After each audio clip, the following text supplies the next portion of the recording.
BJP দলের প্রাক্তন সাংসদ রেবতী মোহন ত্রিপুরার দাবি, আসন্ন এডিসি নির্বাচনে বিজেপি 16 থেকে 19টি আসনে জয়ী হয়ে খুমলুং দখল করবে। তার এই মন্তব্যকে ঘিরে রাজনৈতিক মহলে শুরু হয়েছে আলোচনা।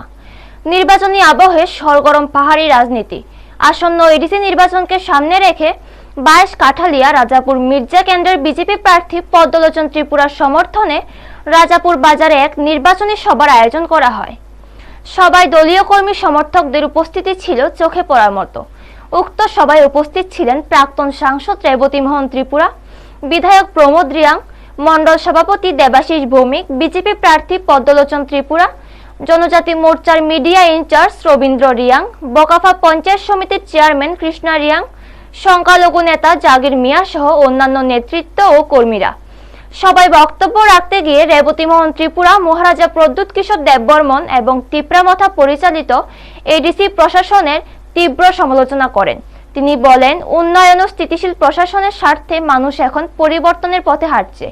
তিনি আরো বলেন, আসন্ন নির্বাচনে জনগণ পদ্মফুল প্রতীকের দিকেই আস্থা রাখবে এবং বিজেপি প্রার্থীদের বিপুল ভোটে জয়ী করবে।